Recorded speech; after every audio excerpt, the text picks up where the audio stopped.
علم جب تک اس سے ہوتا نہیں ہے فیض یاب، ایک تماشا خانہ افکار ہے بے رنگ و آب، یہ تماشا خانہ سحر سامری ہے اور بس، علم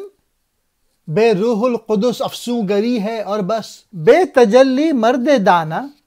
راستہ کب پاتا ہے، اپنے ہی افکار کی لاتوں سے مارا جاتا ہے،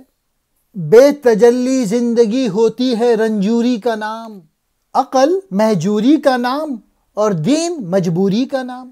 اقبال کہہ رہے ہیں جب تک علم اس سے فیض نہ پائے اور وہ تماشا خانہ افکار کے سوائے اور کچھ نہیں۔ علم کا یہ تماشا خانہ صرف سامری کا جادو ہے، روح القدس کے بغیر علم شعبدے بازی یا جادوگری ہے، مرد دانا تجلی کے نور کے بغیر راہ نہیں پاتا، جبکہ نادان شخص اس تجلی کے بغیر اپنی پریشان خیالیوں کی وجہ سے ہی مر جاتا ہے۔ تجلی کے بغیر زندگی دکھ درد ہے، اور عقل تو حقیقی زندگی سے دور لے جاتی ہے، اور اس کا دین صرف مجبوری بن کر رہ جاتا ہے۔ مین میسیج یہ ہے کہ علم کی اہمیت و عظمت جو ہے وہ عشق کی بدولت ممکن ہے۔ حقیقی علم وہ ہے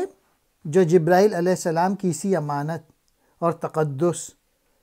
اور اللہ تعالیٰ کی تائید کا حامل ہو۔ علامہ اقبال نے ان اشعار میں عشق یعنی اللہ تعالیٰ سے محبت اور عقل کو کمپیریزن میں لائے ہیں، اور عشق کے جذبے سے خالی انسان